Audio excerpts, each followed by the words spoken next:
Assalamualaikum warahmatullahi wabarakatuh. Perkenalkan nama saya Nabila Erviana Putri dengan NIM 210100017 dari Prodi Manajemen kelas reguler sore A. Di sini saya akan memaparkan terkait dengan value chain analysis. Yang pertama kita akan belajar terkait dengan apa itu value chain. Rantai nilai adalah serangkaian langkah berturut-turut dalam penciptaan produk jadi, mulai dari desain awal hingga kedatangannya di depan pintu pelanggan.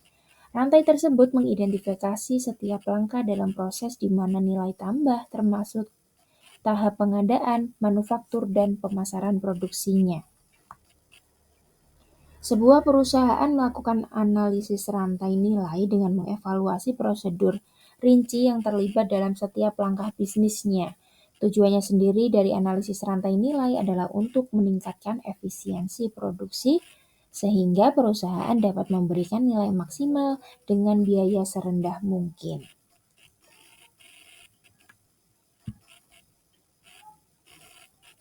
Selanjutnya yaitu tentang proses pemahaman dari value chain atau rantai nilai. Karena persaingan yang semakin meningkat untuk mendapatkan harga yang tidak ada duanya, produk yang luar biasa dan juga loyalitas pelanggan, perusahaan harus terus memeriksa nilai yang mereka ciptakan untuk mempertahankan keunggulan kompetitif mereka. Rantai nilai dapat membantu perusahaan untuk melihat area bisnisnya yang tidak efisien dan kemudian menerapkan strategi yang akan mengoptimalkan prosedurnya untuk mencapai efisiensi dan profitabilitas maksimum. Tetapi selain memastikan mekanisme produksi berjalan lancar dan efisien, penting bagi bisnis untuk menjaga pelanggan merasa percaya diri dan cukup aman agar tetap setia. Analisis rantai nilai juga dapat membantu dalam hal ini. Michael A. Porter dari Harvard Business School memperkenalkan konsep rantai nilai dalam bukunya yang berjudul Competitive Advantage dengan judul Creating and Sustaining Superior Performance. Nulis keunggulan kompetitif tidak dapat dipahami dengan melihat suatu perusahaan secara keseluruhan. Hal ini berasal dari banyak aktivitas terpisah yang dilakukan perusahaan dalam merancang, memproduksi, memasarkan, mengirimkan, dan mendukung produksinya.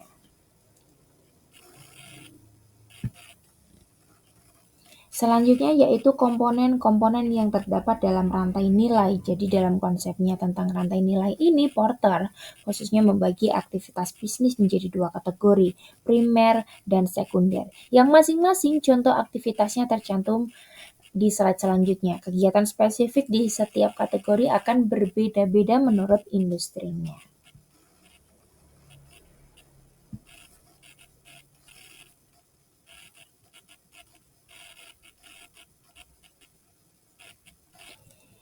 Ini dia adalah kelima komponen. Yang pertama ada logistik. Logistik ini mencakup fungsi seperti penerimaan, pergudangan, dan pengelolaan inventaris. Selanjutnya ada operasi, ini mencakup prosedur untuk mengubah bahan mentah menjadi produk jadi. Yang ketiga ada logistik keluar, mencakup kegiatan untuk mendistribusikan produk akhir ke konsumen. Selanjutnya ada sales and marketing. Pemasaran dan penjualan ini mencakup strategi untuk meningkatkan visibilitas dan juga menargetkan pelanggan yang tepat, seperti periklanan, promosi, dan juga penetapan harga. Yang terakhir adalah services atau layanan, mencakup program untuk memelihara produk dan juga meningkatkan pengalaman konsumen, seperti layanan pelanggan, pemeliharaan, perbaikan, pengembalian dana, dan juga penukaran.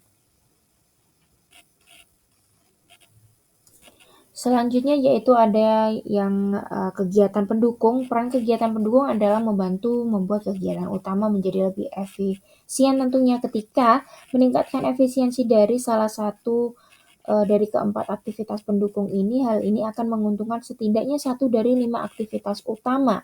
Aktivitas pendukung ini umumnya dilambangkan sebagai biaya overhead pada laporan laba rugi perusahaan. Pengadaan menyangkut bagaimana perusahaan memperoleh bahan mentah.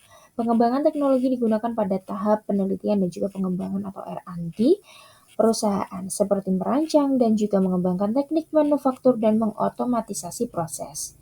Manajemen sumber daya manusia melibatkan perekrutan dan juga mempertahankan karyawan yang akan memenuhi strategi bisnis perusahaan dan juga membantu merancang, memasarkan, dan juga menjual produk. Infrastruktur mencangkup sistem perusahaan dan komposisi tim manajemennya seperti perencanaan, akuntansi, keuangan, dan juga pengendalian kualitas.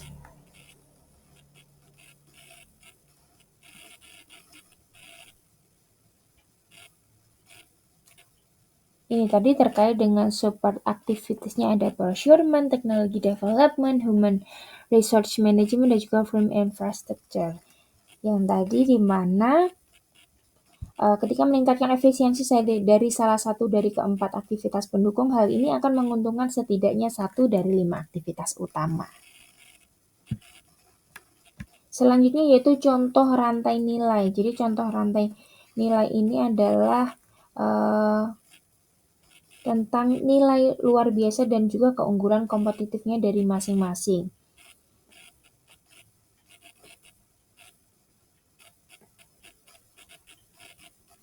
Misalkan kita ambil contoh terdapat pada suatu toko kelontong misalkan. Ketika ada logistik masuk, tidak seperti mungkin supermarket tradisional yang melakukan semua penerimaan, penyimpanan, dan juga pencatatan inventaris selama jam toko buka reguler. Meskipun berpotensi karena kurang efisien, jadi berpotensi untuk membuat jengkel pembeli, sistem ini menghasilkan banyak penghematan biaya dalam hal gaji karyawan. Itu logistik untuk melakukan pekerjaan ini juga saat pelanggan masih berbelanja mengirimkan pesan strategis bahwa kita semua bersama-sama melakukan hal ini. Lalu yang selanjutnya yaitu contoh dalam operation atau operasionalnya, bagaimana sebuah perusahaan dapat menerapkan rantai nilai secara kreatif. Karena mengubah bahan mentah bukan merupakan aspek dari industri supermarket. Kita dapat menggunakan operasi untuk mengartikan fungsi toko kelontong biasa lainnya. Yang ketiga yaitu logistik. Keluar, jadi banyak supermarket menawarkan pengiriman ke rumah. Namun, kita dapat menerapkan aktivitas logistik keluar yang berarti serangkaian fasilitas yang ditemui pembeli saat mereka berada di dalam toko. Perusahaan telah memikirkan dengan matang tentang pengalaman seperti apa yang ingin kita dapatkan ketika kita mengunjungi tokonya. Yang keempat yaitu tentang pemasaran. Seluruh pengalaman di dalam toko adalah suatu bentuk pemasaran. Copywriter perusahaan membuat label produk untuk menarik basis pelanggannya secara khusus. Yang terakhir yaitu layanan. Layanan pelanggan ini umumnya melihat jumlah karyawan 2 kali lebih banyak dibandingkan pembeli di toko mereka. Apapun pekerjaan yang mereka lakukan, staf yang ramah, berpengetahuan, dan juga pandai bicara selalu siap membantu. Karyawan menyambut baik gangguan pembeli dan juga akan segera bergegas mencari barang Anda atau menjawab pertanyaan Anda. Selain itu, perusahaan selalu menerapkan program pengembalian dana tanpa pertanyaan.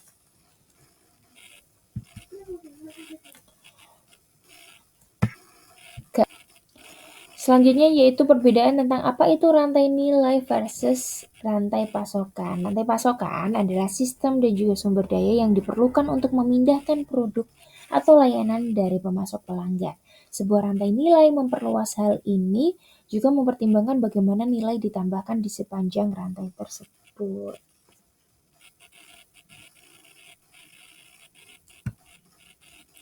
Berikut adalah langkah-langkah analisis rantai nilai. Yang pertama yaitu identifikasi aktivitas rantai nilai primer dan juga sekunder.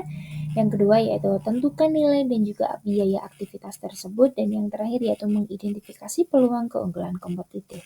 Berikut adalah pemaparan tentang value chain analysis. Mohon maaf apabila terdapat kesalahan dalam bertutur kata. Sekian, wassalamualaikum warahmatullahi wabarakatuh.